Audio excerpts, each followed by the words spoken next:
regard the deal as the way of delivering certainty through the implementation period.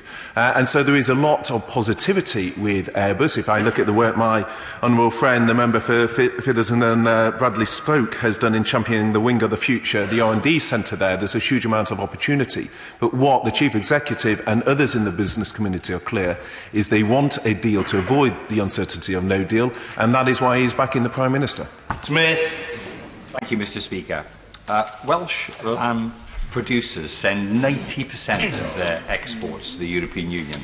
They face an effective tariff rate of 46% should there be a no-deal Brexit. Yep. So how is the UK government working with the Welsh government to support our farmers, given this very serious situation? Well, again, we're talking very closely with the Welsh farming community, and I think there's members on both sides of the House. Doing so, the Prime Minister herself was at the Royal Welsh Show last year as part of that engagement. But what the honourable gentleman will know is that the NFU in Wales, as indeed the NFU throughout the United Kingdom, has made clear that the best way of supporting farmers in Wales is through backing the deal. Peter Grant. Thank you, Mr. Speaker. The Prime Minister has promised that the discussions she has with the devolved nations and with the opposition parties will be without preconditions. So clearly she's not going to refuse even to discuss the prospect of extending Article 50, because that would be a precondition.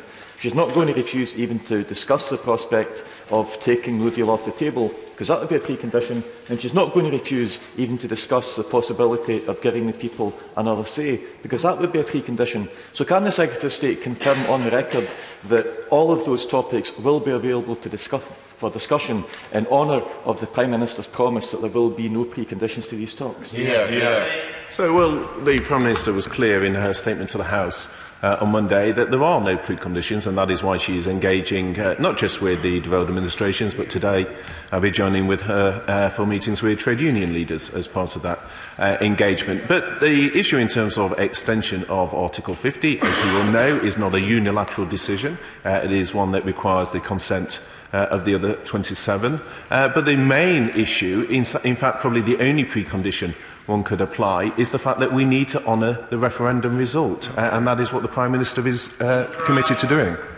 Well, Mr. Speaker, the Prime Minister was very clear in a statement to the House that there were no preconditions. She's been equally clear in a letter to my right honourable friend, the leader of the SNP group, that there are preconditions. Now, the Secretary of State and indeed the Prime Minister will be becoming only too well aware that within probably a fairly short time, the UK Government will be bombarding Scotland with promises about how much they love us, about how equal a partner we are, and about how much they want us to stay. Can I suggest to the Secretary of State that if he expects the people of Scotland to be conned by those false promises again in 2019, he should at the very least make sure his Prime Minister stops breaking the promises she made to the people of Scotland last week? Well, I just very gently say to the honourable gentleman that the con is to have a referendum and then say that you won't honour the result. We had a referendum on independence in Scotland. The Scottish people spoke very clearly in that. I suspect one of the reasons for that was that the trading relationship within the United Kingdom is the most economically beneficial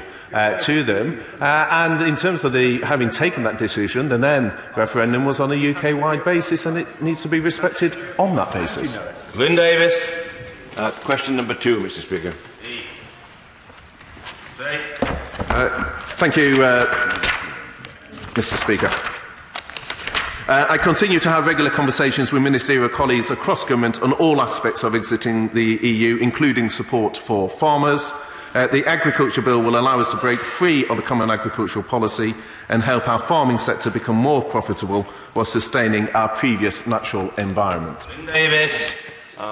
Mr. Speaker, I too want to ask about sheep farming, which is economically very significant in my constituency of Montgomeryshire, and an industry that's for many decades been underpinned by an EU payment system.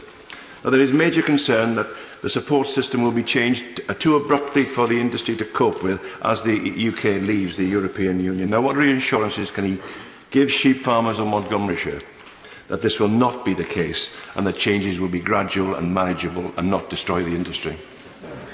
Well, my honourable friend raises a very important point, and I think one of the main reassurances I suspect to those farmers is knowing that they have such a champion of their interests in my honourable friend.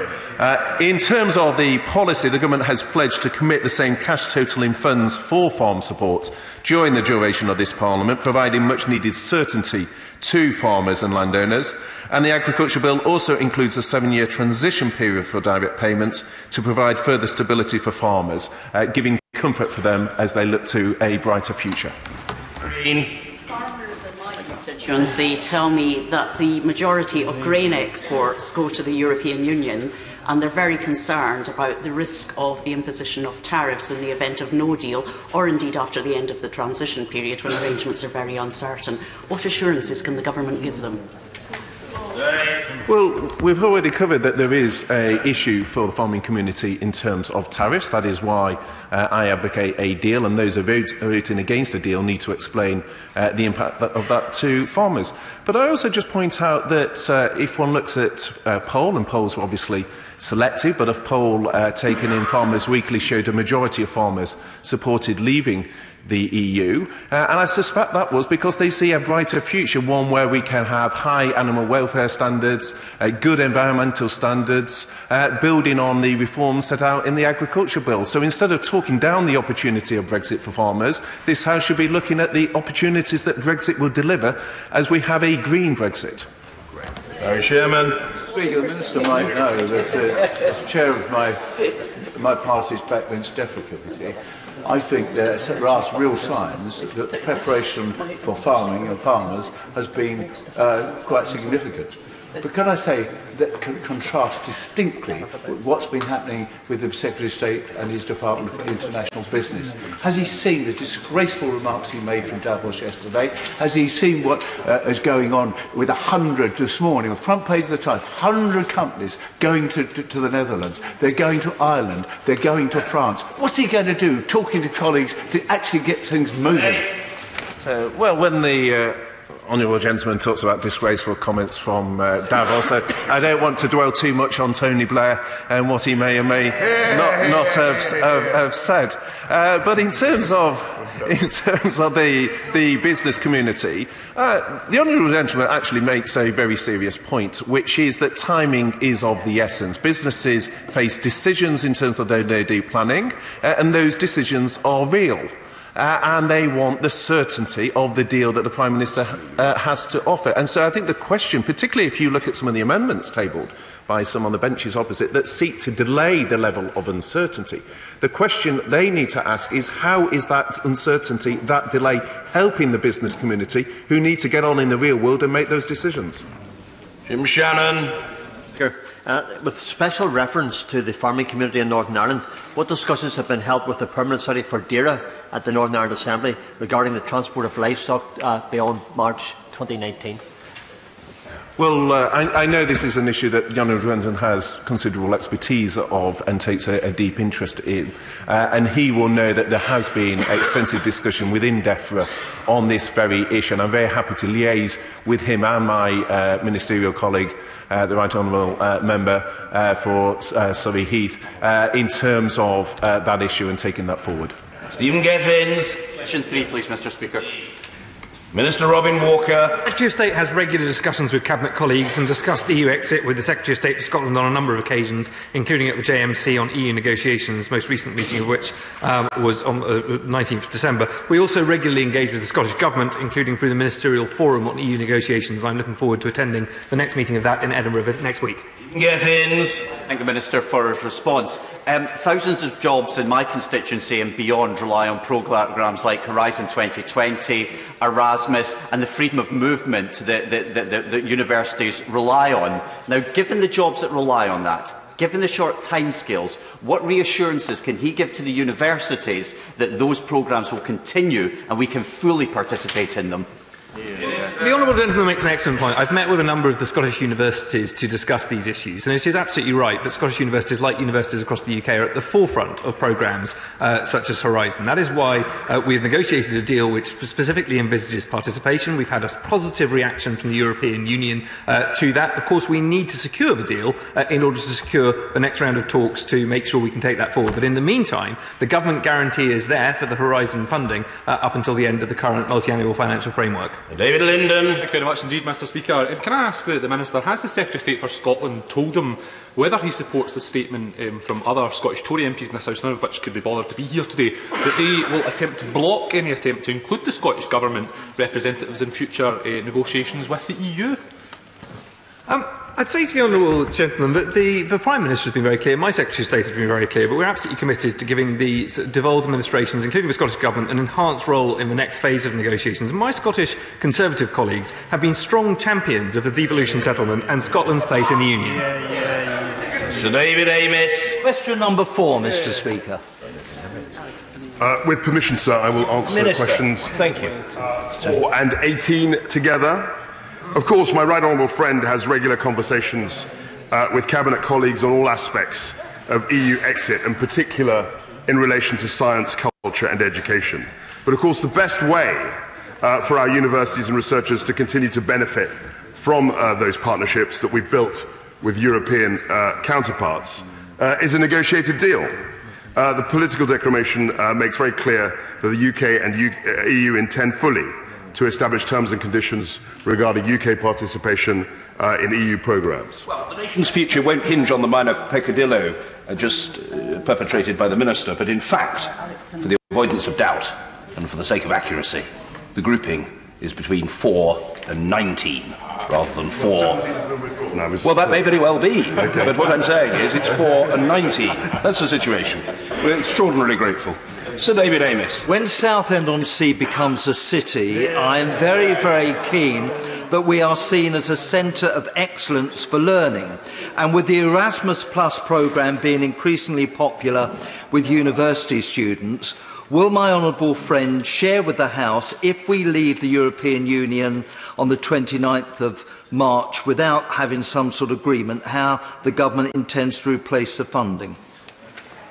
Of course, we are seeking to reach an agreement with the EU for UK organisations to continue participating in Erasmus, and he will know as well that a number of countries participate in the Erasmus scheme which have never ever been members of the EU. So that's something which is going to be something we are committed to. I believe Israel is one such country that does participate in the Erasmus scheme, and of course they've never been in the EU, so there's no reason why we cannot have a similar arrangement.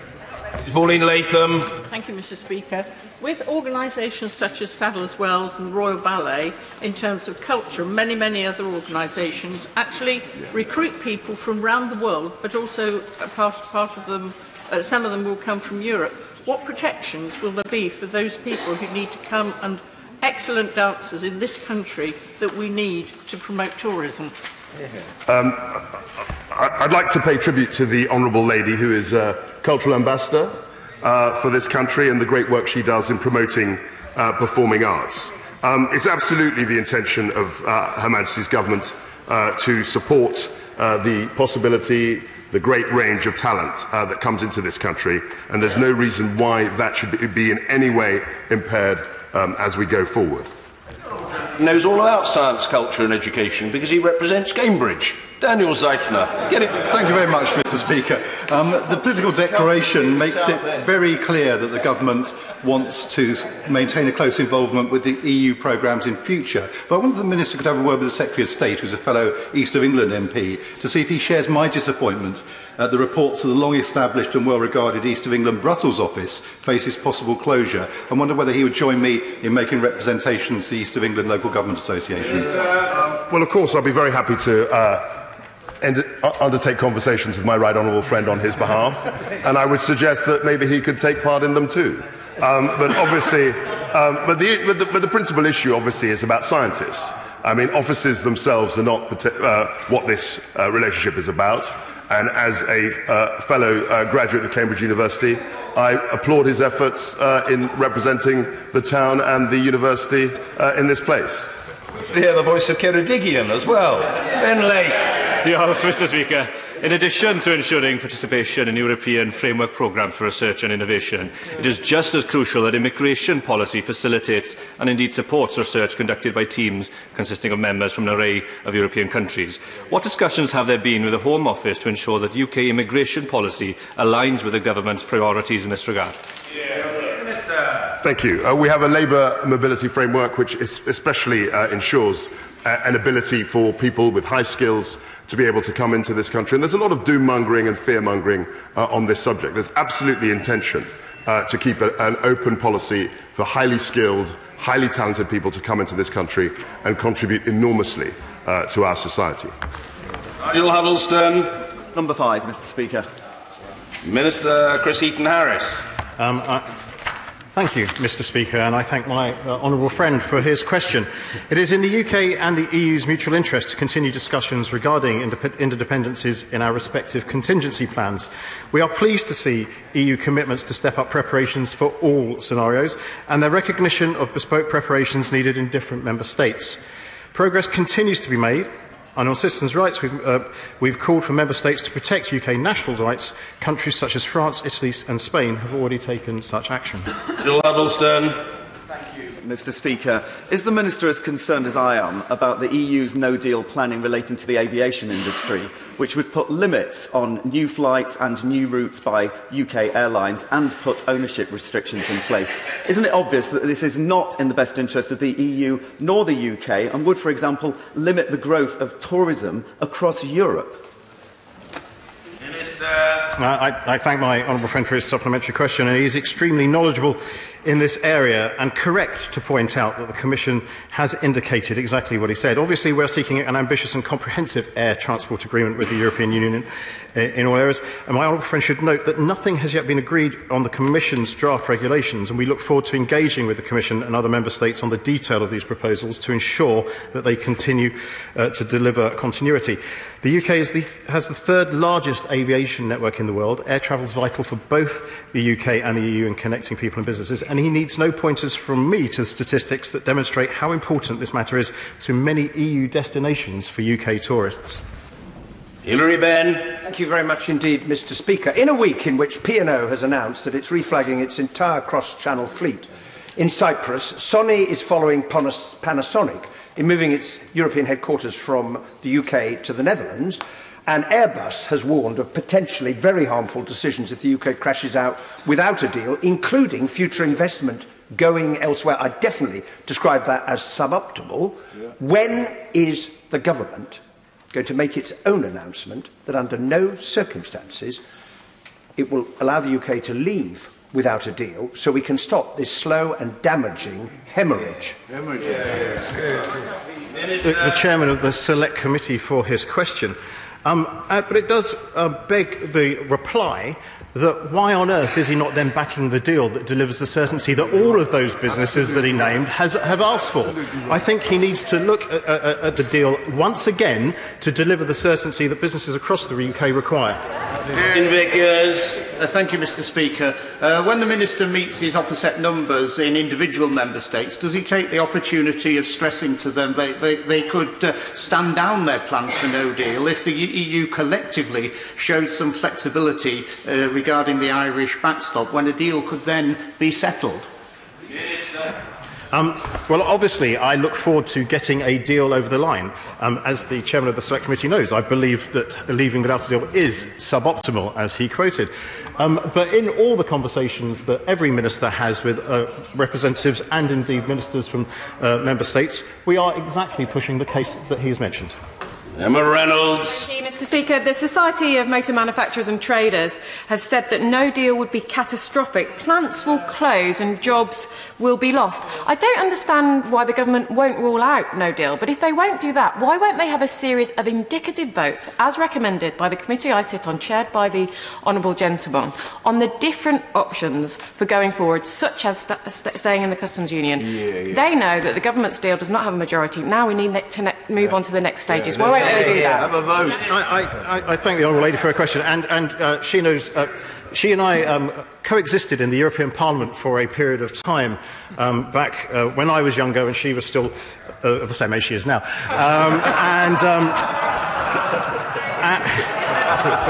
And she will also understand that her constituents voted to leave the European Union, and they absolutely expect us to deliver on the result of that referendum.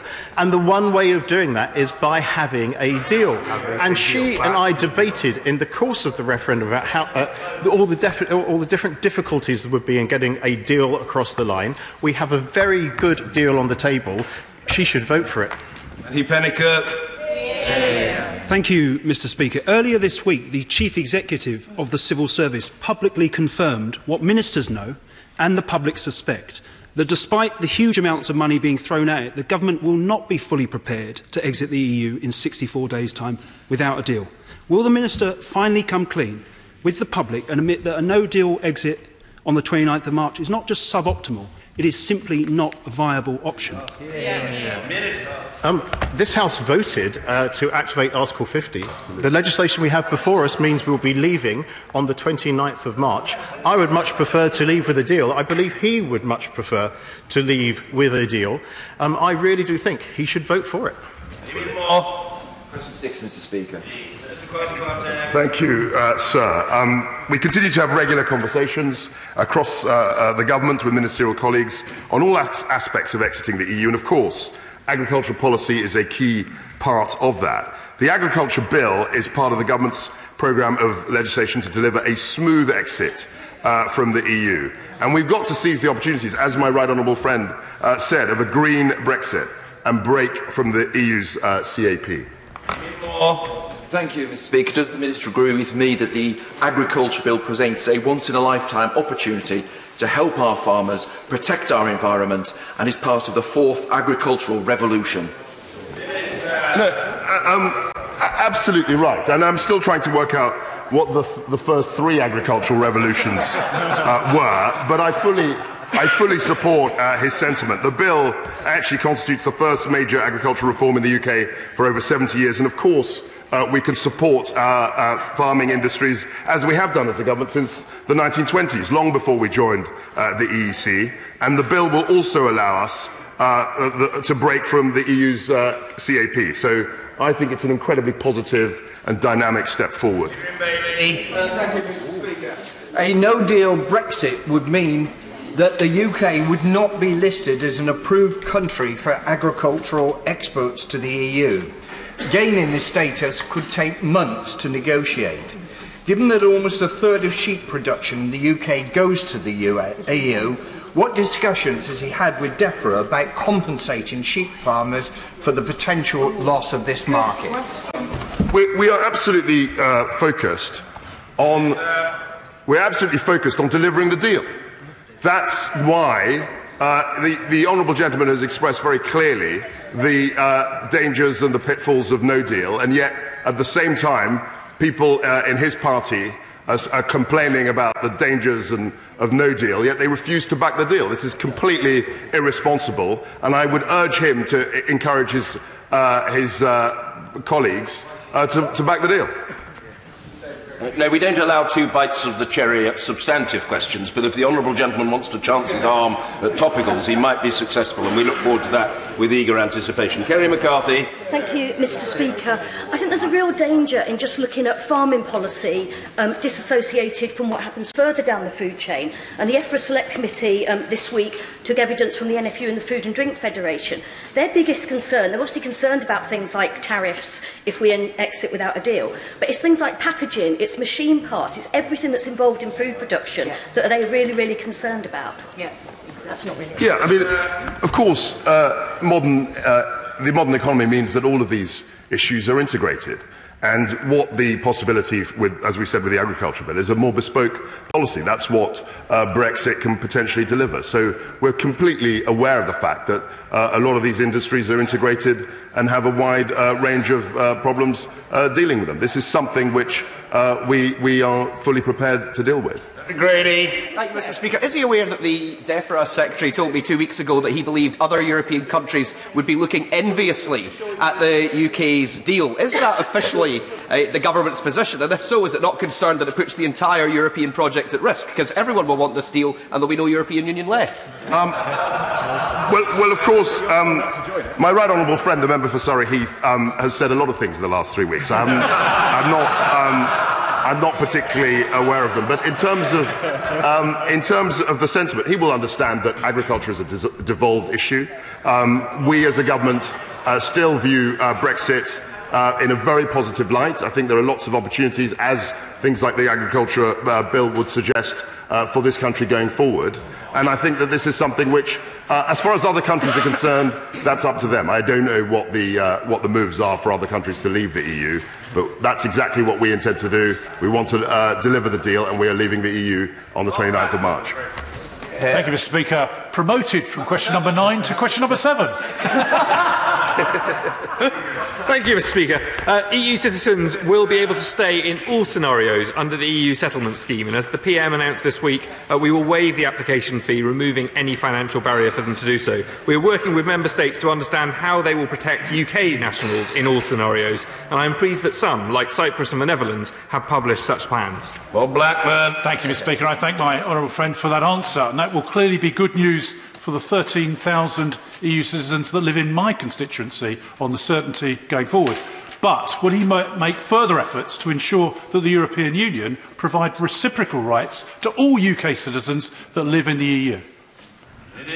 Yes, and my honourable friend is absolutely right. The EU citizens in all of our constituencies are valued members of our communities. But of course, so are the UK nationals in Member States, valued members of their communities. And it is really important. We will be urging our EU counterparts to echo the reassurances we have made for UK nationals living in their country and to provide reciprocal protections.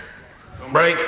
Thank you, Mr. Speaker. Whilst, of course, waiving the £65 charge is very welcome, it still leaves EU citizens, second-class citizens, in a country they had chosen to make their home, if not the citizens of nowhere, in that disgraceful phrase used by our Prime Minister. Would the government consider covering any reasonable costs EU citizens might incur in securing their settled status beyond the £65 charge that's been waived? I'd say to the honourable gentleman, I'm grateful for his welcome for the government's decision in this respect, but I think it's important to say this is a simple digital scheme, one which should be easy and straightforward to apply to, and the government is providing help and assistance, making sure we invest substantial resources in making this scheme work for EU citizens. Blomfield. Thank you, Mr. Speaker. I wrote to the Minister immediately after the No Deal paper on citizens' rights was published on the 6th of December, seeking clarification on points which appeared to reduce rights previously granted in the withdrawal agreement, but I've had no response. One question was, why has the government made it more difficult for EU citizens to secure their rights by bringing forward the deadline for settled status applications, so that in a chaotic period, without a transition, applicants would have not 6 extra months, but 6 fewer months to confirm their status? Now, if the government can't answer such basic questions after 5 weeks, doesn't it confirm they're simply not prepared for No Deal? Well, I have to say I'm surprised to hear that the honourable gentleman hasn't had an answer, because I have certainly signed one off, and I'm sorry if it hasn't reached him. But I shall investigate that matter and check it. I mean, what I would say, though, is that what we have said is that in the event of No Deal, the unsought-for event of No Deal, there would be 21 months after we leave the EU for people to register for the scheme. Obviously, there would not be the same implementation period in place, but actually it offers a longer period after the change in circumstances than the 6-month grace period that is on offer in a deal scenario. Question number 8, Mr. Speaker. Thank you, sir. The Department has engaged extensively with the automotive sector to understand its priorities as we leave the EU. We've met with leading manufacturers in summits at Chevening House last year. These were held with the Society of Motor Manufacturers and Traders, and this is a dialogue that we are very keen to pursue. Jim Kerringham. There's over 800,000 people involved in the automobile industry. What views did they pass on to him about the Brexit deal, and what concerns did they express to him about the Brexit deal? Can he answer that question? Absolutely. It's a very simple question to answer. People in the automotive sector, businessmen that we talk to, have all said, like across many other industries, that they want to see a deal. They want to see certainty. They want to be able to plan for the future. And that's why, as I've said many times, we want to land the deal. We need a deal. Jenny Chapman. Thank you, Mr. Speaker. The government is pretending that it would take this country out without a deal at the end of March. This morning, the CEO of Airbus said, "Please don't listen to the Brexiteers' madness, which asserts that because we have huge plants here, we will not move and we will always be here. They are wrong." Airbus alone employs 14,000 people in the UK, and the Prime Minister is using hundreds of thousands of UK jobs as leverage with her own MPs. Isn't it now time for the Prime Minister to tell the truth that she won't take the UK out of the EU on the March 29th without a deal? The Honourable Lady will understand that the current legal position is that if we get to the 29th of March without a deal, we will leave without a deal. That's the legal position. Now, in relation to the CEO of Airbus's remarks, she will have read the remarks and she will have noticed that further on in those remarks, he said very explicitly he needs clarity. He and his industry, his business need clarity. We have to vote for a deal. And we've also always said that the deal is our favoured option, and that's why we want to see it over the line. Chapman. Mr. Speaker, if the honourable gentleman insists that his government is ready to take us out without a deal in 9 weeks' time, what is he going to do to support the hundreds of thousands of manufacturing workers whose jobs would be threatened? We're committed to investing $4 billion in the industry over the next few years. There is no doubt that a deal is our favoured option. That's why we encourage members of the party opposite to support the deal. And it seems ridiculous to me that they're complaining about no deal, and yet at the same time they're opposing a deal. It's like complaining about the rain. We offer them an umbrella and they reject the umbrella. It's absolute madness. And that's why I urge her to back the deal. Rosie Duffield. Question number 9, please. Thank you, Speaker. Ministers and officials engage extensively with the university sector to understand their issues and priorities for EU exit. I've held a number of bilateral meetings with university leaders, and later this afternoon I'll be joining my honourable friend for Kingswood for my regular EU exit meeting with the sector. Thank you. Both my largest universities in Canterbury tell me they've not had any communication whatsoever from either the Brexit Secretary, his ministers or his department. Given that 10% of their students and 25% of their staff are currently from the EU and they're heavily involved in the research programmes we've heard mentioned this morning, will the Minister or his department reach out to my universities? I'm sure it'd be welcome in Canterbury. I'm very happy to do that, and we have had contact both with universities directly and through their various representative bodies, the Universities UK, the Russell Group, etc., and Million Plus. But I'm very happy to ensure that those universities have been contacted directly by our department, because I think it's important we engage with all universities on these matters. A number of university students have been traumatised by Remainers, saying they'll no longer be able to participate in the Erasmus programme. Will my honourable friend, if he's not right honourable, he should be, will he reassure them that the Erasmus programme is open not only, of course, to students in the European Union, but outside too, like Canada, Israel and other countries? That's an excellent point. And of course, my honourable friend beside me on the bench made the point about Israel earlier. It is the case that Erasmus has a number of non-EU participants, and it's very clear that the UK is ambitious to continue its cultural cooperation with the European Union even after we've left. Goodman. Thank you. Number 10, Mr. Speaker, please. Thank you, sir. The Department obviously engages very closely with the Ministry of Housing, Communities and Local Government to make sure that local authorities are prepared for EU exit under any scenario. This week I've actually had the opportunity to meet with the Mayoral Forum on Wednesday, and later today I was speaking to the Local Government Association. So, last week I met with Durham County Council. They told me central government had not been able to give them any scenarios or planning decisions, and that DCLG had no money whatsoever to help local authorities to plan in the event of no deal for contingencies. So is this no deal planning a bluff, or is this just a sign of the government's sheer incompetence? I don't think that we recognise the way in which she's characterised the government's engagement with local authorities. We have recognised the need for much more localised planning. The Department of Housing and Local Government have established a delivery board. They've set up a chief executive level advisory groups. We've held 4 national conferences. They've been attended by 350 senior local authority officers and 200 councils. So there's a lot more engagement and means and money as well behind our commitment to making sure that this country is prepared in the event of a no-deal scenario. I'm Efford. Is it the government's position that if we need additional time to agree a deal that will pass through this House, that they will crash out on the 29th of May rather than extend Article 50 and give us time to negotiate that position? The government's position, as I have said many times, is to land the deal and make sure that we leave with a deal on the 29th of March 2019. Number 12. The government will not hold a second referendum and is not bringing forward any legislation to hold one. Thank you. I kind of expected that answer from the Minister, but the Prime Minister will return to Parliament in a week's time and expect MPs to vote again on her deal. If that's acceptable for MPs to have a second vote, why not the public? So, well, it seems to be that some MPs don't want a second vote. They've already voted to give the British public a say in the referendum, then they voted to trigger Article 50, then they voted to put the date on the face of the bill. It's not really a great look to the public for people to say we got it wrong 3 times, but give us a 4th go. James.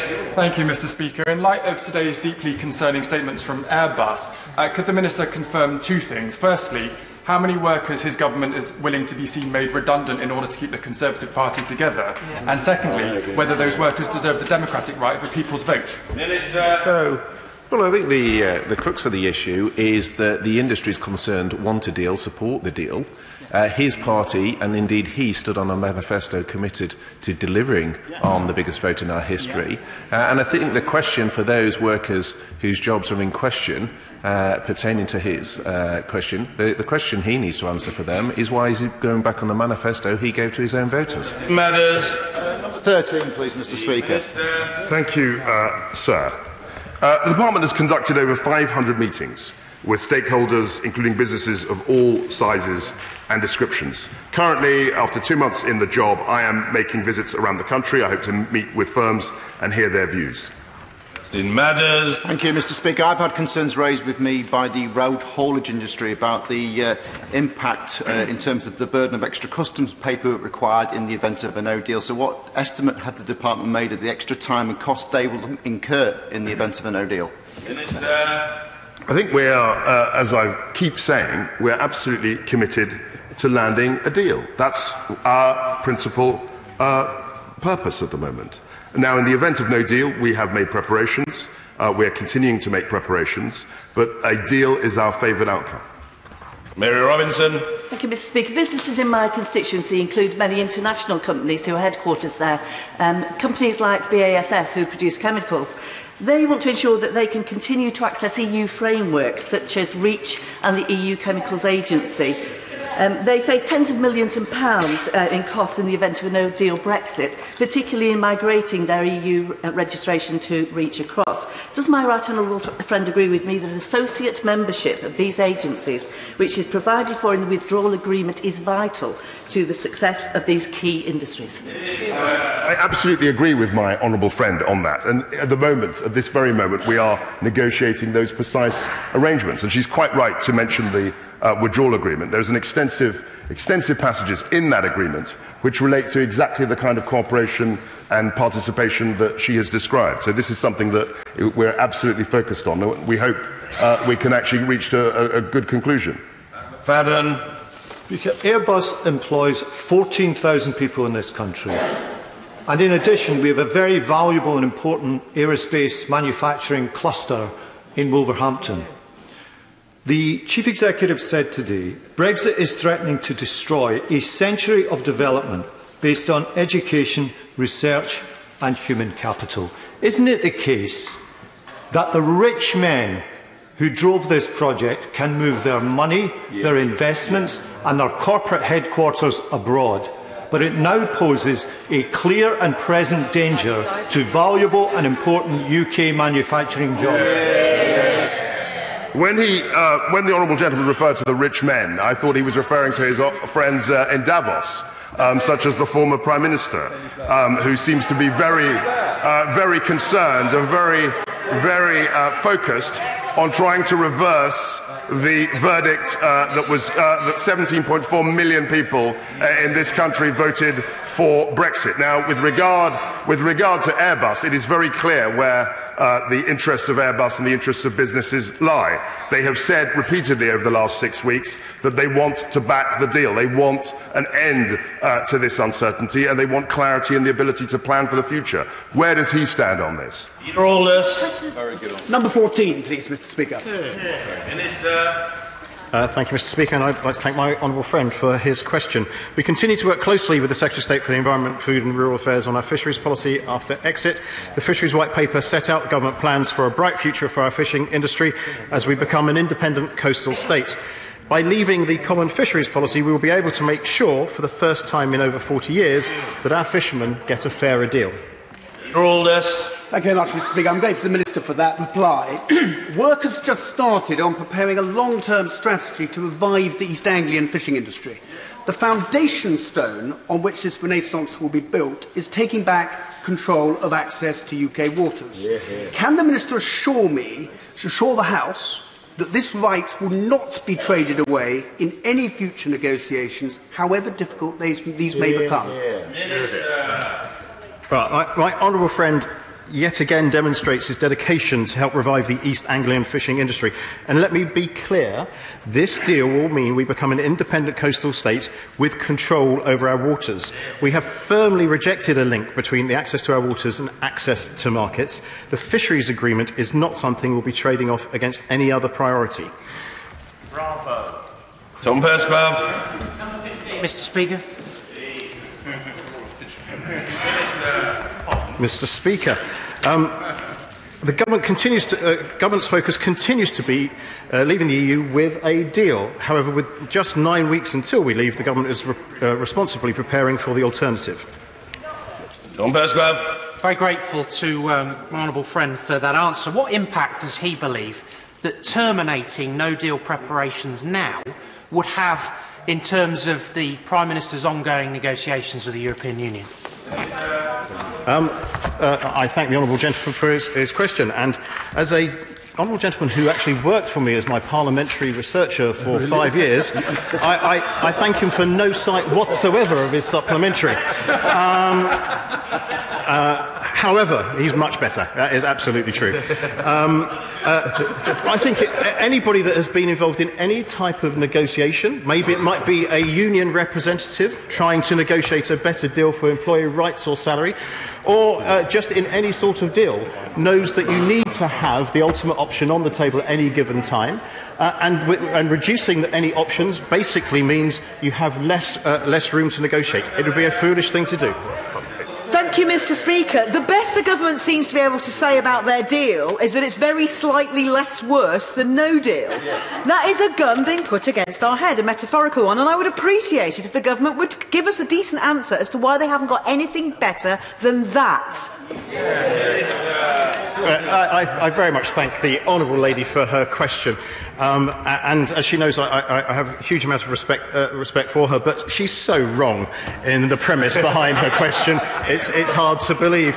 A whole host of employers in her constituency would have doubtless beaten a path to her door to ask for her to vote for the certainty and continuity that the government's deal does deliver.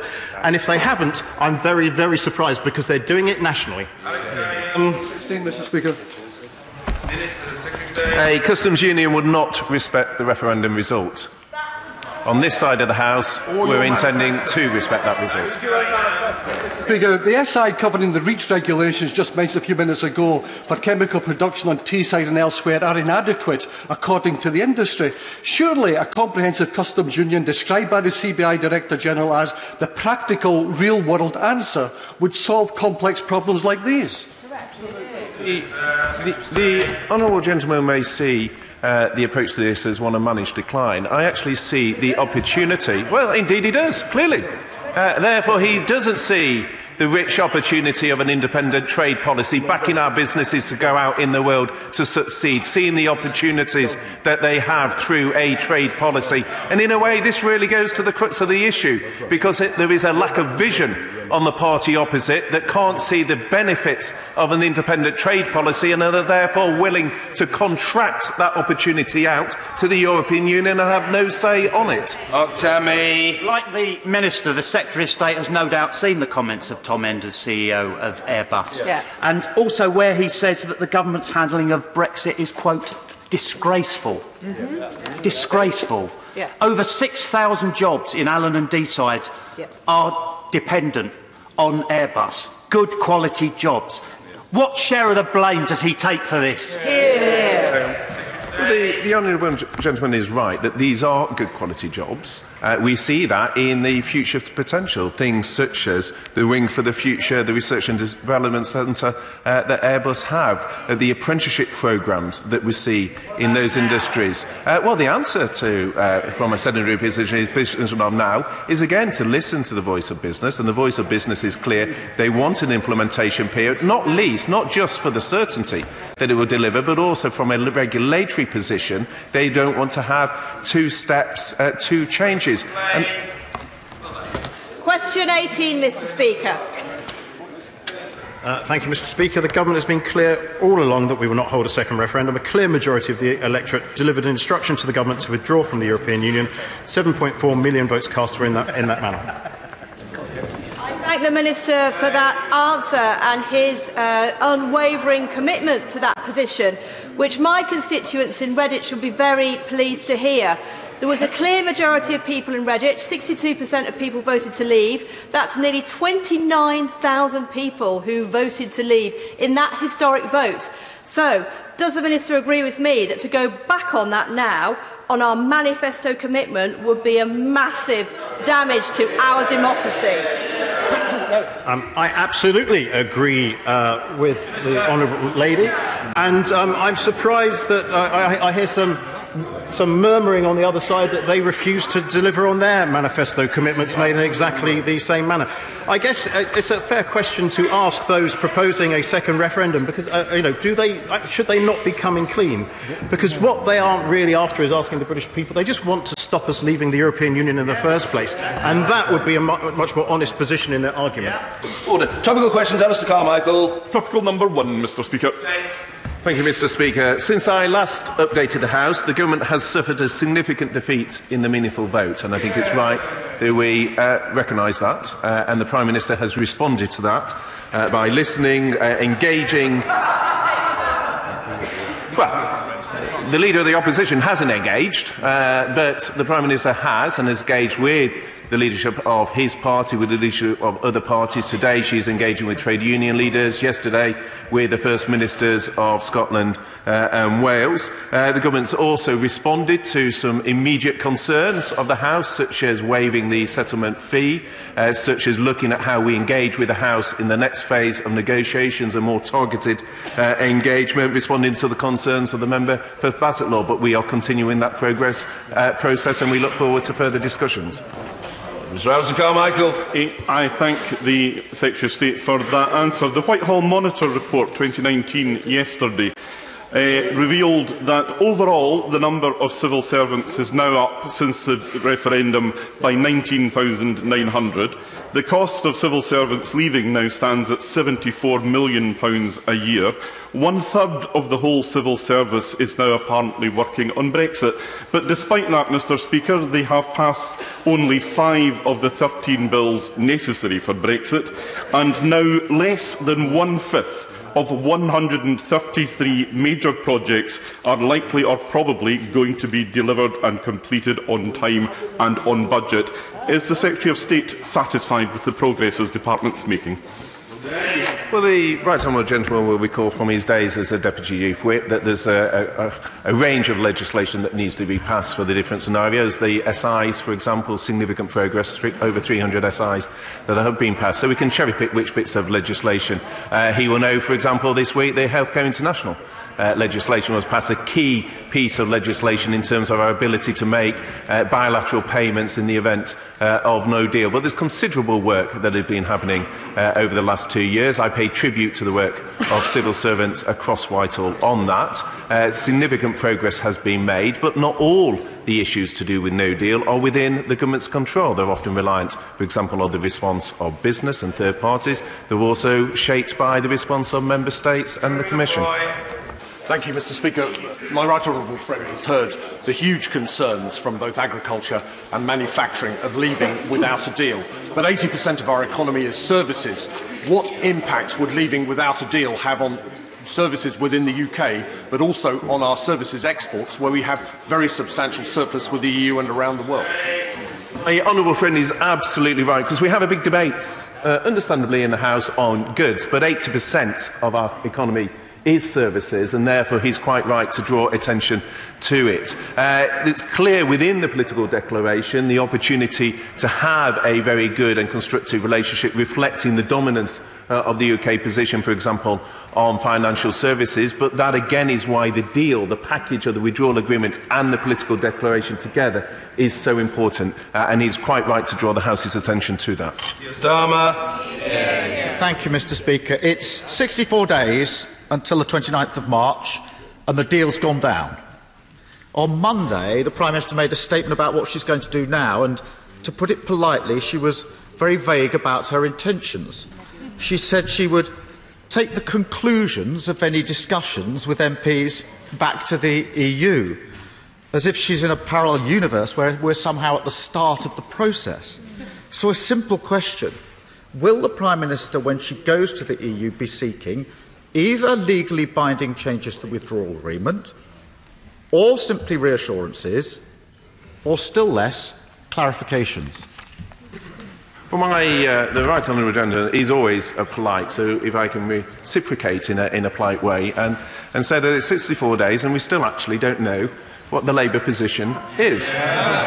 Because it appears to be, I come on to that, but I think we're talking about parallel universes in 64 days. I think it's worth just clarifying that, I genuinely don't know what the Labour position is, because there's an amendment down which talks about changing the rules of the House, the standing orders, without any proper debate on the constitutional implications of that, which go way beyond Brexit. But it also includes an extension to December, which means the May parliamentary elections would need to be had. So is it the Labour Party's policy now that 3 years after asking people to leave, the Labour Party is saying that they're going to be asking people to vote for MEPs? So there is a parallel universe going on. It's one where everyone else is engaging. Even Len McCluskey is joining us today in number 10 for discussions. Len McCluskey is coming in for discussions, and yet in the parallel universe to which the right honourable member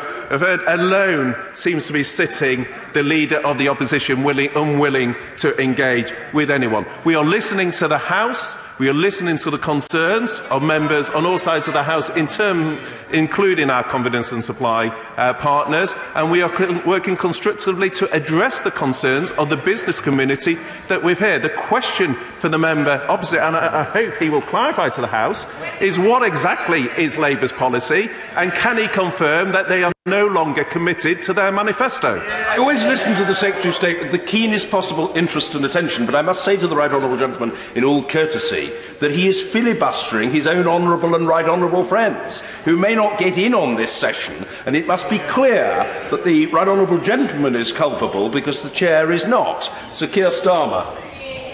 Mr. Speaker, that's the definition of a non-answer. I look forward.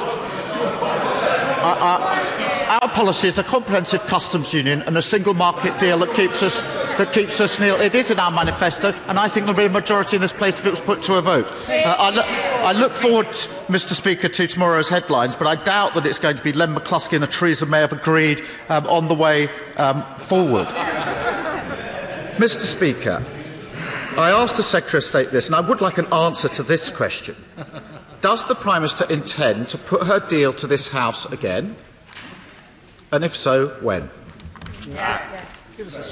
Well, I think self-evidently, whatever deal we bring forward will need to secure the confidence of the House, and that will entail a vote. But I think when he says about his policy, I think the Right Honourable Gentleman's policy, actually, he has been, unlike the Leader of the Opposition, quite clear as to what his policy is. His policy appears to be to remain in the European Union by triggering a second referendum vote, and he has indicated his personal view is in that vote he should remain. What I ask him again is his policy is not consistent with the Labour manifesto. Is his policy the Labour policy, or is his policy different to that of the Leader of the Opposition? John Whittinghale. Thank you, Mr. Speaker. In the event of the UK leaving the EU without a deal, will my right friend consider using the provisions of Article 24 of the GATT to maintain existing arrangements until a free trade agreement can be concluded, and thus avoid any imposition of tariffs or quotas? So, well, as I would expect my right honourable friend, he has a very detailed, precise and interesting question, and it is an issue which I've looked into. The Article 24(5) only allows interim arrangements that are necessary for the formulation of a new free trade area, where the parties have a plan and a schedule for doing so. Article 24(5) does not allow the continuation of previous arrangements under an agreement that no longer applies. Guy Foxcroft. Thank you, Mr. Speaker. A small business owner from my constituency emailed me before Christmas. His business had won its first EU contract, requiring him to hire 4 extra people to deliver this contract. However, he's just been told by the EU that the business will lose the contract in the event of a no deal Brexit. What would the Secretary of State say to my constituent? And please, Secretary of State, could you say what the government would say to, rather than what the opposition would say? Well, look, I say to the honourable lady, and I think this applies to many on the opposition, I don't for a doubt her commitment to the business concern, her commitment to trying to protect jobs. Indeed, I think one of the driving forces for why many on the benches opposite came into politics is to do that. But part of that is then listening to what those business groups are saying. And what they say is things like citizens' rights in the withdrawal agreement matter, things like security in the relationships matter, but above all for businesses, keeping the flow of goods, the supply of goods matters. Not having 2 sets of regulatory changes matters. And that's why the business community are saying they want the certainty of the deal. And when the leader of her own party won't even enter into discussions, we are happy to engage with the honourable lady and others, but it does need a two-way process. Keegan. Thank you, Mr. Speaker. Extreme weather events are costing the global economy more than £500 billion over the last 2 years. And the scientific consensus is, unless we curb our greenhouse gas emissions, such events will only become more frequent. Currently, EU institutions monitor and enforce how we in the UK implement our policies. Can my honourable friend outline what his plans are for future regulatory oversight? The UK wants to continue to be at the forefront of environmental leadership and tackling climate change. And, of course, my colleague, the Right Honourable Gentleman for Surrey Heath, has set out plans for a green Brexit, making sure that we have the institutions set up under the Environment Bill to police that and monitor our progress in protecting our environment.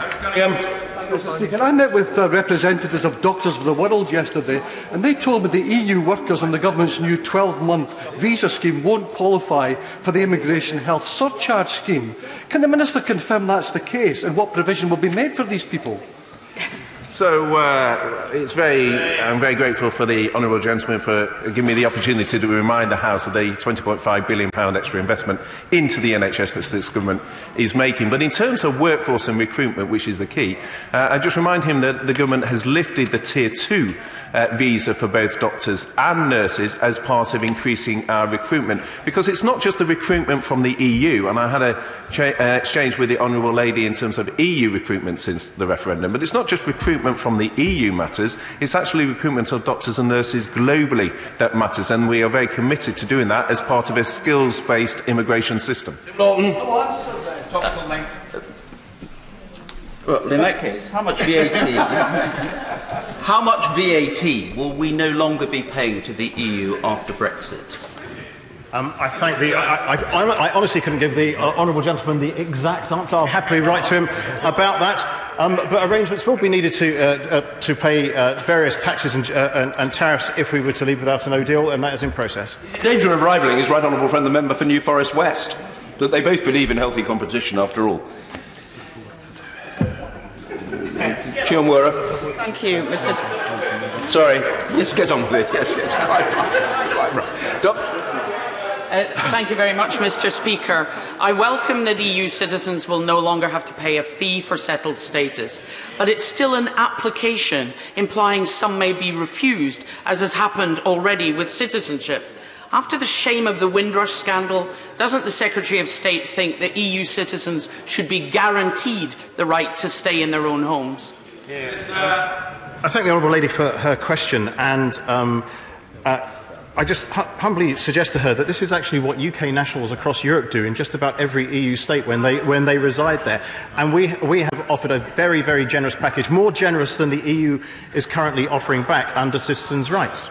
Thank you, Mr. Speaker. I've been contacted, as I'm sure many colleagues have, by UK citizens living in the EU concerned about what their future voting rights locally will be once we leave the EU. Just wondering if the Minister could update the House on what progress the Department's made on this. I'm grateful of my honourable friend, and he's absolutely right. This is a concern for UK citizens living across the EU. The UK sought to raise this in negotiations, but the Commission was clear it was outside their competence. They agreed to let us take it up bilaterally with Member States, and we've been doing that. I'm very pleased that earlier this week I signed the first reciprocal voting rights treaty with Spain to guarantee the voting rights of UK citizens in Spain in local elections and Spanish citizens in the UK. Thank you, Mr. Speaker. Many businesses, particularly small ones, have yet to calculate or do not want to publicise the impact of a no-deal Brexit on their businesses. But does the Minister recognise the scale of the sense of betrayal that a Tory government should use their balance sheet, their employees, their hard-won export markets as a leverage in an act of economic betrayal and blackmail? I thank the Honourable Lady for her question. She's completely incorrect in the premise behind it. Small businesses across the country are getting ready for a deal Brexit and a no-deal Brexit. And she gives me the opportunity to highlight the partnership pack that is online for all businesses to look at. So citizens and individuals, businesses small and large, can prepare for a no-deal Brexit in the way that would be appropriate. Find on gov.uk. Finally and briefly, Clive Efford. The answer that the Secretary of State and his ministers have given this morning, they have denied to recognise the fact that they lost the vote on the deal by 230 votes by more than 2 to 1. So just exactly how is the government going to listen to members of this House so that we can agree a deal and move forwards? Well, I don't know, Mr. Speaker, whether the honourable gentleman came in just partway through questions, but my statement that actually opened with the recognition of the result. That was the very first thing I said. I made reference in a number of answers to the engagement the Prime Minister and ministerial colleagues are having, indeed in my exchange with the right honourable gentleman on his front bench in terms of the meetings with the trade union leaders today and with the SNP in terms of the meetings with the First Minister. So his question is almost as if the last hour hasn't happened. We are listening to the result. It was a significant result. We accept that. And there's a number of measures we're taking as a consequence. Thank you. Order. Urgent question. Chris Leslie. Well, yes, because I think the honourable gentleman is trying to help the House. So just before we... So I think at the start of business, Mr. Speaker, the enunciator was showing the position of being obviously questions followed by the UQ, followed by the statement on justice, followed by business statements. I understand that during the process of questions it's been corrected, but for the benefit of the House, could you clarify the order of business that we'll be following? Yes, I'm happy to do that. I'm grateful to the honourable gentleman. After this urgent question, we will have the business question, and after that there will be a ministerial statement on the management and supervision of men convicted of sexual offences. That is the order. So business questions comes after this. I hope that's helpful to colleagues. Urgent question, Christopher Leslie. Mr. Speaker, I'd like to ask the Secretary of State for International Trade if the UK will maintain all our existing free trade agreements 1 second after midnight on Brexit Day. Minister George Hollingberry. Very much, Mr. Speaker. Mr. Speaker, as a member of the European Union, the UK currently participates in around 40 free trade agreements with over 70 countries. These free trade agreements cover a wide variety of relationships, including economic partnership agreements with developing nations, association agreements which cover broader economic and political cooperation, trade agreements with countries that are closely aligned with the EU, such as Turkey and Switzerland. More conventional free trade agreements, of course, are also part of the package. Businesses in the UK, EU and partner countries are eligible for a range of preferential market access opportunities under the terms of these free trade agreements. These can include, but are not limited to, preferential duties for goods, and this includes reductions in import tariff rates across a wide variety of products, quotas for reduced or nil payments of payable duties, and quotas for more relaxed rules of origin requirements, enhanced market access for service providers, access to public procurement opportunities across a range of sectors, and improved protections for intellectual property. For continuity and stability for businesses, consumers and investors, we're committed to ensuring these benefits are maintained, providing a smooth transition as we leave the EU. The Department for International Trade, the Foreign Office and the Department of International Development are currently working with partner countries to prepare to maintain existing trading relationships. Chris Leslie. Well, Mr. Speaker, with just 64 days to go, will the Minister confirm that there is not only the well-known Brexit risk of a catastrophic disruption to 44% of our country's trade, but that now, on top of that, a further 12% of our trade could be thrown into chaos because of the government's failure to roll over our 40 trade agreements with those 70 countries around the rest of the world in time for Exit Day.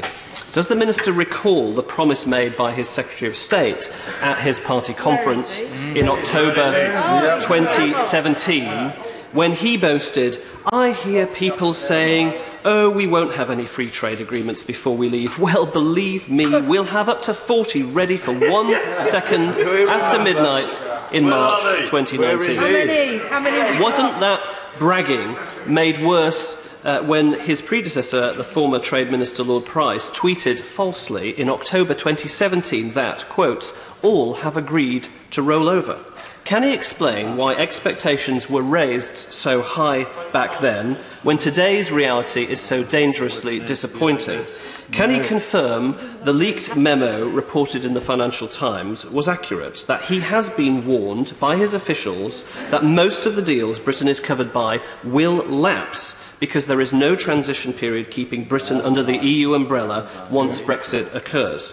Does he agree with the government official quoted in the FT that, quote, almost none of them are ready to go now? As well as the 40 free trade agreements, there are, Mr. Speaker, over 700 other trade-related treaties, mutual recognition agreements. So when will we get an accurate update from the government on how many of those will be lapsing in March as well? 2% of our trade is via the EEA free trade agreement, Norway and Iceland, which has still not been settled yet for rollover. Canada, 1.4%. Turkey, with whom we have a form of customs union at present, 1.3%. Yep. South Korea, 1%. Switzerland, 3.1%. All of these and more add up to £151 billion worth of export and import markets. If we do not roll over the current trade arrangements we enjoy by virtue of our EU membership, then can he confirm that the full range of WTO tariffs start to apply? What is the real situation in respect of Australia and New Zealand, please? Are the press claims of a full free trade agreement signed really accurate, or are these actually just mutual recognition agreements being passed off as FTAs? Specifically on Switzerland, can the Minister place full details of the allegedly initialled agreement in the Library of the House? Because it's still not clear which aspects of our existing UK-Swiss relationship are due to be replicated.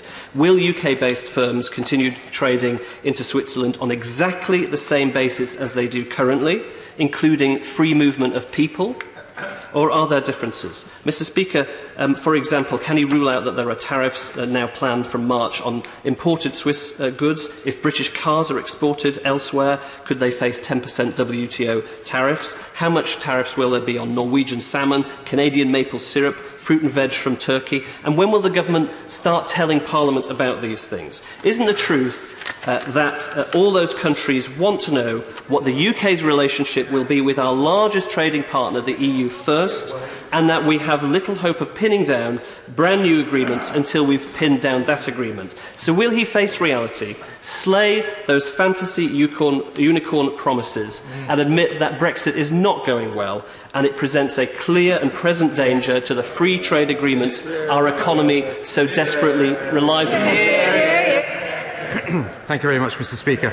Well, there is a pretty long shopping list there, and I have to say I'm not in a position to answer all of the questions that he raises. But let me just make this one point to him. I have said to him in another place in a committee back in November that there are a very wide range of reasons why some of these agreements have been challenging in many instances. For example, there have been changing incentives. It would be fair to say, Mr. Speaker, if this House can't make up its mind what Brexit looks like, it is quite difficult for some of our interlocutors to decide whether or not there is going to be we are going to be leaving the European Union on the 29th of March or not. However, a responsible government makes plans for any eventuality, and we are working extremely hard to make sure that those 40 agreements which we have in place are available to those companies that currently use the preferences that they guarantee. I said before to him that I believe that the majority of those will be in place by March 29th, and I continue to believe that that is the case. I don't think it is appropriate, Mr. Speaker, to go into further detail on individual country basis, simply because these conversations are necessarily confidential, and our partners wish them to be confidential, and therefore to go into them would not be proper. However, I can tell the House, and I'm very happy to tell the House, that I do believe we will have the majority rolled over.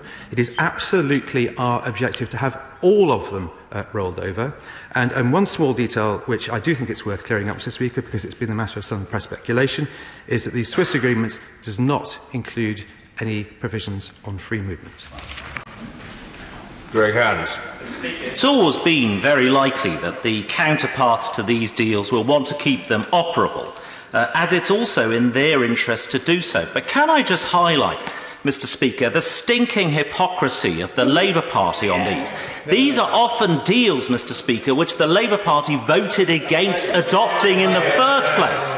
They voted against adopting CETA in February 2017. They voted against adopting the EU-Singapore Agreement in September 2018. And we now see them complaining, Mr. Speaker, that the deals will no longer be operable next month. Will my right honourable friend agree with me that this shows the Labour Party, when it comes to Brexit, at their absolute worst, unable to agree amongst themselves and unable to do what is in the UK national interest? The Minister, at least, pays obeisance to, and I think has a genuine respect for etiquette, for protocol, and for the principle of parliamentary courtesy. So it wouldn't even occur to him for a moment to descend into the swamp, disregard the ministerial responsibilities of the House and start prating on about the policy of the opposition. But if we want to put it to the test, we will hear the Minister. Minister Hollingberry. Thank you very much indeed, Mr. Speaker. First thing I should do, Mr. Speaker, is to pay tribute to the honourable gentleman for all the work that he did in preparing this country for striking new trade deals and indeed maintaining the continuity of our existing free trade deals. He points out an inconsistency in the opposition's position on this matter. I can say that I agree with him that it is a fairly pointed one, and I would ask them to contemplate a bit. Yes, he is correct in his assessment. Yes, and the tiger that was previously in the library has now been removed and the immediate danger has been averted. I think that the honourable gentleman will be familiar with the Merchant Ivory film in which that exchange occurs. Oh, it's fairly obvious if you apply your mind to it. Bill Esselson. Thank you, Mr. Speaker. My honourable friend from Nottingham East asked a very simple and sensible question. The Minister's long and rambling answer had a simple summary. The answer was clearly no.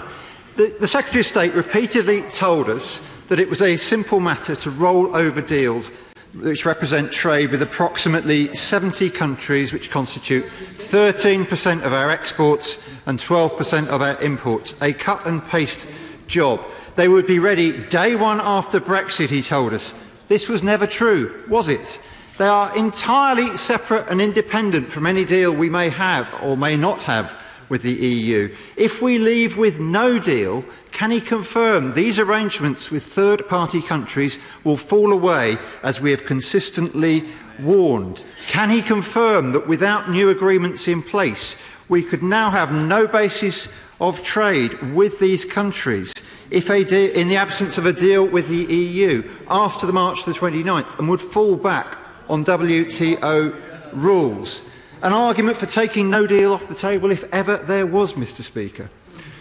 Can the Minister confirm that many of the terms of those agreements will need to be amended and could be changed substantively as these countries seek to improve on the terms they have with the EU? And can he confirm that for those countries who have economic partnership agreements, those agreements are often regarded as being not fit for purpose and are alleged to have been signed under economic duress? The Minister would do well to listen to some of this, because this is the reality of what is going on in his department.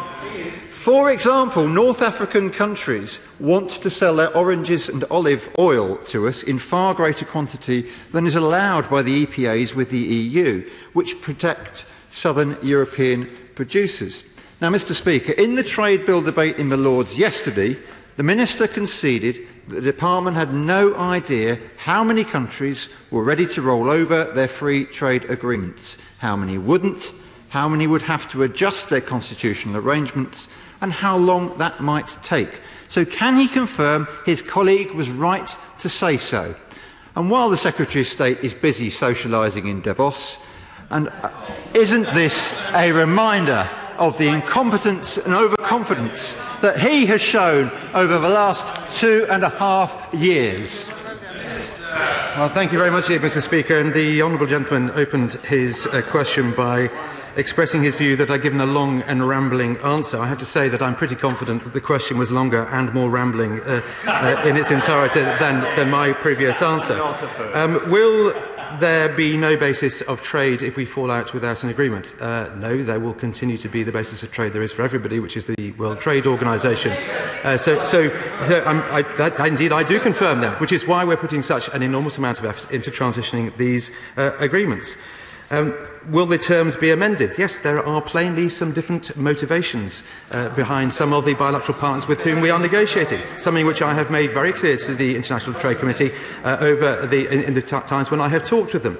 That has led to some extension in the discussions we're having, but many of those discussions are going extremely well, and I reiterate to the House that I am confident that the majority of these trade arrangements will be put in place by the time we leave the European Union. The honourable gentleman also treated us to his analysis of EPAs and that they are not fit for purpose, and gave us some examples about oranges. Last time I stood opposite him in a debate, he gave us examples about the difficulty for Ghana of chicken caused by EPAs, and indeed on fish in Tanzania. The fact is, I remember at the time, was that the chicken in the Ghana agreement had actually been completely excluded from the EPA, and in Tanzania the issue on fish wasn't entirely relevant to EPA, since there isn't one with Tanzania. So my confidence is strong on this issue, Mr. Speaker.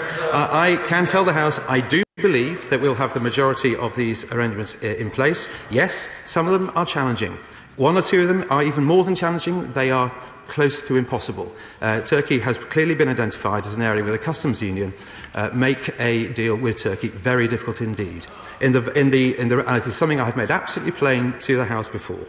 However, in the vast majority of these other arrangements, I believe we will have those arrangements in place, and we will protect our consumers and our businesses, who will be able to carry on using preferences. Justine Greening. Thank you, Mr. Speaker. Obviously, behind the debate about the concept of trade are jobs. What assessment has the Minister made of the numbers of jobs at risk if these agreements are not put in place? Has he identified the companies that will struggle, and is he working with the DWP on contingency plans for those communities who might be particularly affected by any failure to roll over these agreements? Not help. Mr. Speaker, we are in constant contact with all those businesses that trade on these preferences. We've written to them many times. We have issued technical notices which advise businesses as to the steps they need to take to ensure that they are prepared for this scenario. But can we just be plain? Plainly, it is much better to have these agreements in place than not to have them in place. But as we've just had in a discussion with the honourable gentleman on the front bench, a change in these arrangements does not mean that trade stops with these countries. It simply means that the terms change. So I believe we are doing all we can and should be doing with businesses to prepare them for the potential for some of these deals not to be passed, and we continue to do so. Stuart Hosey. Mr. Speaker, there are 14 service agreements which the EU has with third-party countries and blocs, which UK professional services companies benefit from. Now, notwithstanding potential tariffs, non-tariff barriers and other regulatory burdens, can the Minister confirm for professional services companies there is even the legal basis upon which that trade with those third-party countries and blocs can even continue? I'm sorry to duck the question, Mr. Speaker, but that would be a matter that should be referred to the Department for Exiting the European Union. Sir Desmond Swade. We trade very successfully with our largest bilateral partner, the United States. We don't need trading agreements, do we? As we've already made quite clear, Mr. Speaker, it is entirely possible to trade on WTO terms. However, it is also entirely the case that it is much more preferable to reach trade agreements with third parties, because then we can trade on a preferential basis which allows us access to markets, the lowering of tariffs, the reduction in non-tariff barriers behind the border, which makes life for our companies much easier. Hilary Benn. Thank you very much indeed, Mr. Speaker. I want to ask the Minister a very simple question, to which I would appreciate a direct answer. How many of the 40 or so agreements have an arrangement been reached to roll them over, and that deal has been signed as of this morning? How many have been signed? Good question. The answer is, Mr. Speaker, that we can't at this stage. There's not much more I can say. There are no deals that have yet been actually signed. Now, I want to make it absolutely. Can we be absolutely clear? Just been asked. We must hear and the Minister is an unfailingly courteous fellow, and we must hear his answer. Minister. Can I just be absolutely clear with the House? It is possible to interpret that answer as saying there's been absolutely no progress on these agreements, and that would be an entirely, completely and utterly unfair interpretation of where we find ourselves. There are agreements which have had initialing. There are agreements which are very close to initialing. There are very many agreements which we believe we will have signature on at the appropriate time. That there is not one that has had a formal signature yet is to misunderstand the process, is to misunderstand or at least mispaint the process about how these agreements work. I have said to the House that we believe we will transition the majority of these agreements by exit day. That necessarily means that they will have signature, and I have every confidence that they will. Thank you. Tim Lawton. Mr. Speaker, just to put it in perspective, is it right that just 5 countries, Switzerland, Canada, Korea, Norway and Turkey, account for 3/4 of UK exports to those 70 countries that he's mentioned? And does he agree with me that it's just a little bit tiresome that every time, rather than just revelling in highlighting problems that we get from the opposition, it might just be a bit more constructive if they're wanting to help work on some of the solutions? The Honourable Gentleman is correct in his analysis about the scale of those deals, and it is, of course, on those deals of the largest size that we are putting in the most resource. However, I do want the House to be clear. We are also signatories to a great many development agreements, to EPAs. And whilst Economically, these may not be of the greatest importance to the UK. They are enormously important to the participant countries with whom we have signed those agreements, and we are also putting effort into making sure that those are also transitioned. Luciana Berger. Thank you, Mr. Speaker. I think people outside of the space listening to what the Minister said in his remarks and his response will be troubled to hear him refer to what he called the shopping list of countries. If I can just say to him, these countries that he refers to are what many people's livelihoods in our country rely upon. And on that basis, people will be very, very concerned to hear that he's not today committed to honouring the promise that was previously made on each of those 40 trade agreements. Can he now confirm to this House that he will not be able to honour the promise of every single one of those trade agreements being signed by exit day? I'm sorry for this to be an issue slightly of Groundhog Day, Mr. Speaker, but I'll repeat what I've said before.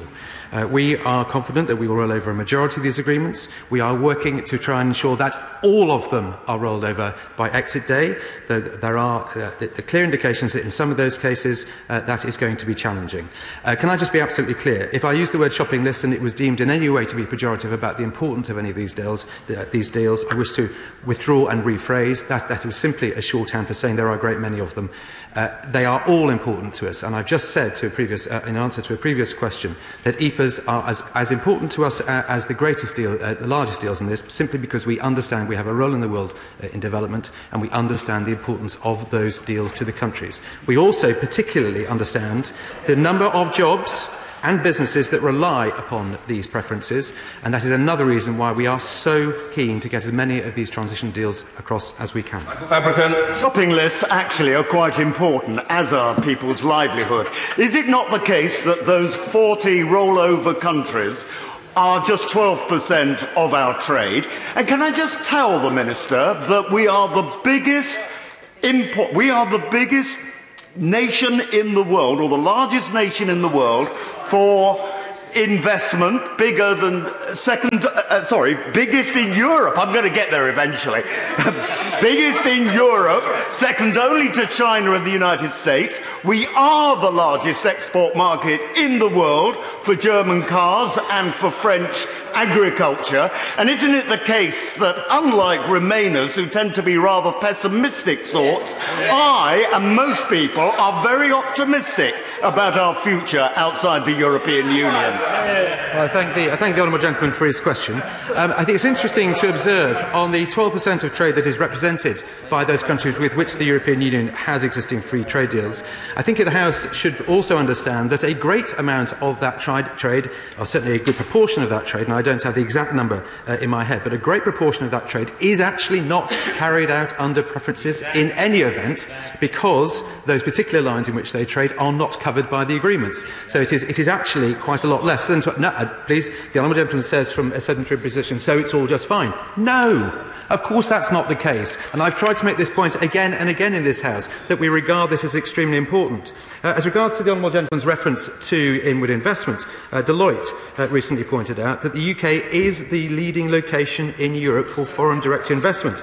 In the 3 years from 2015 to 2017, we enjoyed £140 billion worth of direct investment from overseas, which is more than France at 44 billion and Germany at 50 billion combined. Mike Gapes. Thank you, Mr. Speaker. Could the Minister tell me what his definition of majority is? He's used the term several times.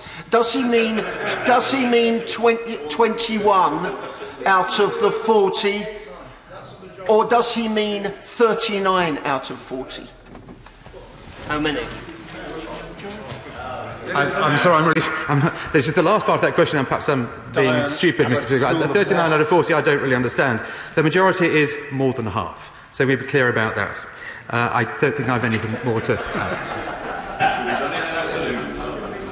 Dr. Sarah Wollaston. Thank you, Mr. Speaker. So we now know that we won't have 40 of these deals ready to roll over on the stroke of midnight. But could the Minister give further clarity? Because some of these deals will be worth proportionately more than others. So you could say you have a majority ready to go, but they might be the ones of very low value. Is the Minister able to give us more clarity about the most valuable of those trade deals? Mr. Speaker, I can report to the House that we are making good progress on a whole range of these deals, both those of high value and those at the other end of the scale. Tom Brake. Thank you, Mr. Speaker. Donald Rumsfeld's words spring to mind in relation to rollovers. We have the known knowns, which is Switzerland's, I guess, who are up for a deal. We have the known unknowns, in other words, countries which have said yes to a rollover, but the government won't give us their name. And then we have the unknown unknowns, the countries which won't tell our government whether they will roll them over or not. Would the Minister, for the sake of clarity, perhaps be willing to publish the name of these countries that fall into those three different categories?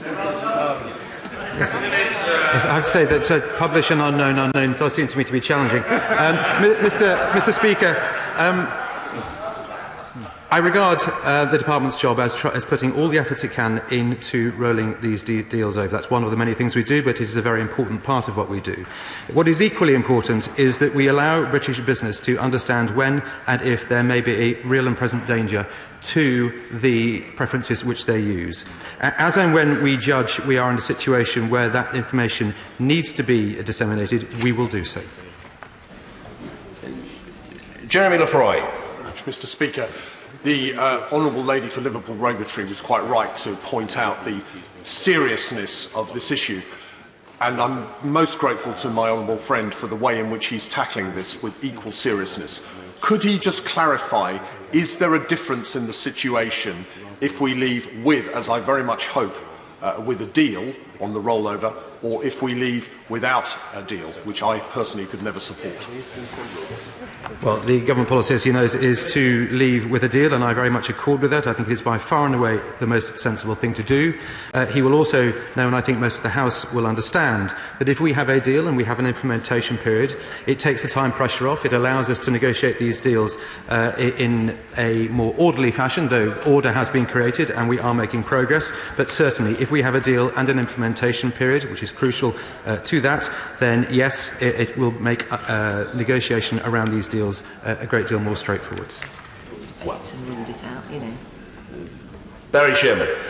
Speaker, I feel sorry for the junior minister. Yeah. This must be one of the worst cases of neglected duty since Nero fiddled while Rome burned. Here's his boss in Davos, you know, the flesh pot of Davos, rubbing shoulders, having a lovely time, while he's slaving here at the dispatch box on a day when we have the media telling us many more companies are fleeing to Holland, to Ireland, to France. Exactly. None of these agreements have been. He's not trying to mislead the House. I'm not saying that, Mr. Speaker, but he is being very, very careful about what his answers in terms of how many of these agreements have been signed, how many are they, what percentage. He isn't giving any information to the House or to our constituents, while his boss is still there having a lovely time in Davos. Mr. Speaker, I have to say that I anticipated that this subject might arise, and actually speculated that it was possible that the timing of this question was quite deliberate for that very purpose. So let me just tell the honourable gentleman exactly what the Secretary of State is doing in Davos. Believe me, he's not taken his ski suit, he's taken his business suit. He met yesterday with the Israeli government, from which he elicited an agreement that our arrangements with Israel will be rolled over. He met Egypt, where he had very positive reactions. He met with the Peruvians and with the Colombians, and he further met with the South Korean government. Today, he will be meeting with the Ecuadorian government, with the Canadian government, and with the South African government. And later today, the honourable gentleman pretends to be...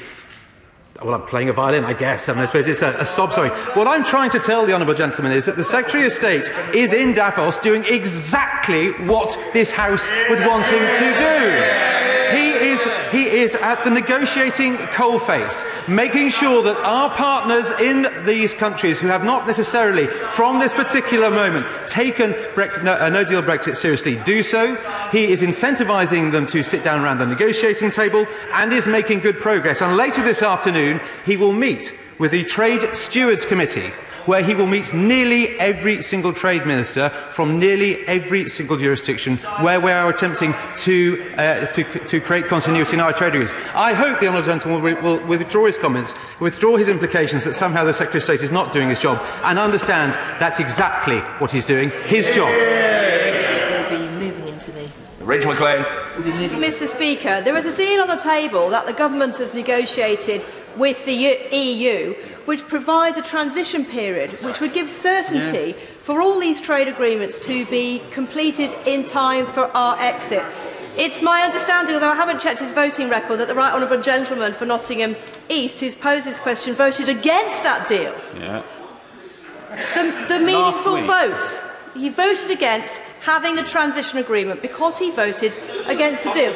So does the Minister agree with me that maybe the honourable gentleman would be better posing his urgent question to the leader of his own party to ask him why he didn't engage in talks with the Prime Minister to get the deal through that would have provided this certainty for our businesses? Well, I thank the honourable lady for her question, and plainly, as we have already discussed, there is some very real inconsistency in the opposition position. I would point out to the honourable lady, in fact, that the honourable member for Nottingham East is a champion of free trade and has actually spoken in this House in the ratification debates, or rather, sorry, the debates around the EU-Japan and the CETA debates back in July. I have to say he voted with the government and indeed for the deals in that case, unlike the front bench. Yes. Kerry McCarthy. Businesses are already moving operations to mainland Europe because of doubts about whether they'd have market access to places like South Korea, including one in my constituency. But the Minister, there's hints that we would focus on the higher value trade agreements, at least get them in place come Brexit Day. But if you've got an SME whose trade is with one of the smaller countries, for them and for the people they employ, it is every bit as important as the trade deal with South Korea. We need all 40 in place, and the Minister did assure us that that would happen. Hasn't he completely let down those people? Mr. Speaker, we have staff in post in all of these markets where we are attempting to transition these deals. There has been an enormous amount of internal resource applied to what we call TAC in the Department, Trade Agreement Continuity. Indeed, we have taken resource out of other parts of the work streams that we do to concentrate on exactly this issue. We have been negotiating on all of these agreements, not just on the large ones. There is, of course, a financial incentive to concentrate on the larger ones for the sake of our own businesses and the sake of employees and families who want to put food on their table.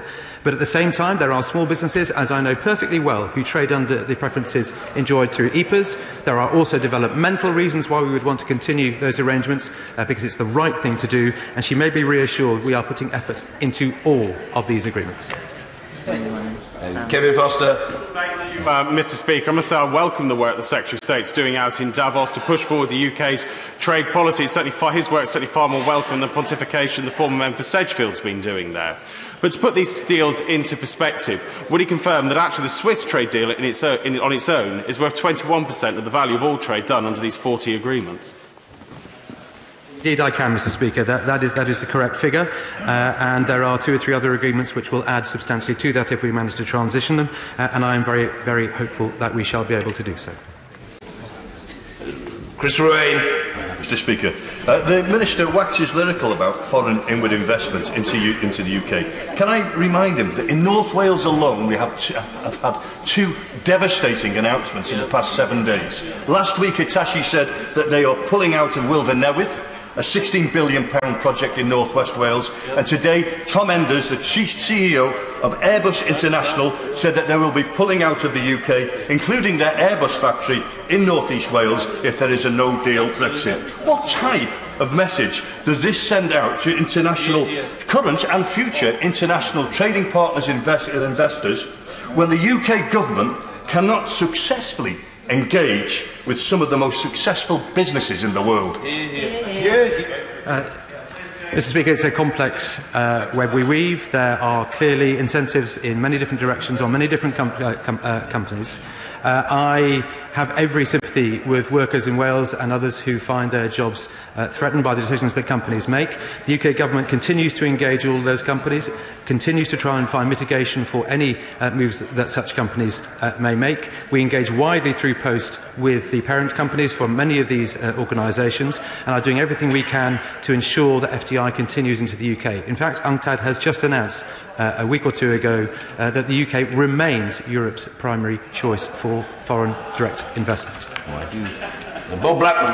Thank you, Mr. Speaker. Can my honourable friend confirm, for the avoidance of doubt, when it will be, what point will it be when we can sign our own independent free trade agreements with countries around the world? The withdrawal agreement is very clear, Mr. Speaker, and indeed the political declaration, that we are able to negotiate with third-party countries once we have gone through the process of withdrawal, through Brexit Day, but it is not until the end of the implementation period that we will be able to sign and implement those agreements. Clive Efford. Thank you, Mr. Speaker.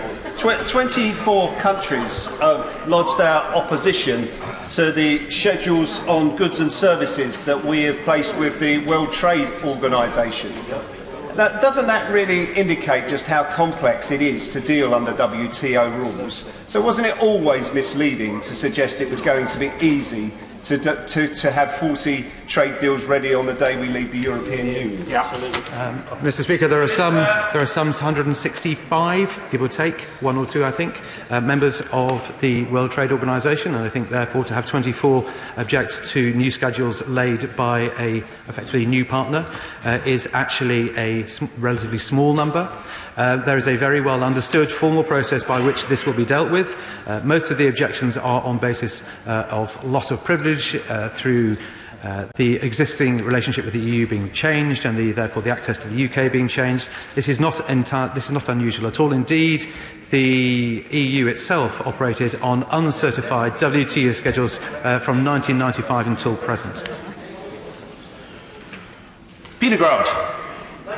The Minister tries to reassure us by telling us that the majority of these deals will roll over on Brexit Day. That's as reassuring as knowing that the majority of my constituents won't lose their jobs, or the majority of businesses in my constituency won't have to shut down. But it is the case, is it not, that for every one of these deals that stops on the 29th of March, a business or businesses somewhere in these islands will suffer. Every one of these deals that has not continued its entirety after Brexit means that businesses lose money, businesses go bust, and people lose their jobs. That is the cost of this chaotic Brexit, isn't it? Thank you, Mr. I thank the honourable gentleman for his question. Clearly, nobody wants to see any families affected, anybody with a job lose it, any companies lose money as a result of us not being able to transition these free trade deals. That is why we're putting in every effort that we possibly can to ensure that all of them are transitioned. I've explained to the House why in some cases that is extremely difficult, but we as a department are making sure that every effort is going in to ensure that there are as few adverse consequences as there possibly can be, and I am confident that we will get the majority of these deals passed. It would help, I have to say, in ensuring smooth continuity if opposition parties were not so resolute in trying to vote down the trade bill. Nick Smith. Thank you, Mr. Speaker. Previously, the Minister's Secretary of State has said that he would robustly defend the UK steel industry. Yet a bombshell report today says that only half of the steel bought by the UK government comes from Britain. So what's his department doing for the UK steel industry trade, as there's insufficient support from his government at home? Mr. Speaker, the Department for International Trade will be responsible when established for the Trade Remedies Authority. And the honourable gentleman, I think, knows that the principal job of the Trade Remedies Authority will to be ensure that there is a level playing field internationally for products where there is potential for unfair international competition, as there are from several source countries. We are absolutely clear that the TRA needs to be put in place as soon as possible. I have to say, once again, in repeating what I said in the answer to the previous question, that it is not helpful for terms of the trade bill to be blocked by all sorts of manoeuvres going on in both houses, in that will allow us to establish the TRA, which will produce a robust defence of our industries, and particularly those that are most vulnerable, like steel. And I would encourage him and his colleagues who represent steel manufacturing areas, and indeed those from the likes of car manufacturing and particularly, of course, ceramics manufacturing areas, to get behind the bill to make sure that we have a statutorily appointed, on a statutory footing, the Trade Remedies Authority, which is there to help exactly those industries. Bearing in mind that the EU has 36 other free trade agreements with non-EU countries, coupled with the £40 billion divorce settlement we look set to pay, could the Minister outline why he believes we will not have access to those free trade agreements, other than some of the bitterness we've heard in this chamber today? And how does the Minister intend to turn this bitter lemon into sugar-free lemonade? Completely straight with you, Mr. Speaker. I'm not entirely sure. I totally understand the honourable gentleman's question, but to give it a go, there are a number of agreements that are negotiated exclusively between the European Union and third-party countries. Those are between the European Union and those countries, and we will not be a member of the European Union and therefore will not be able to benefit from their preferences.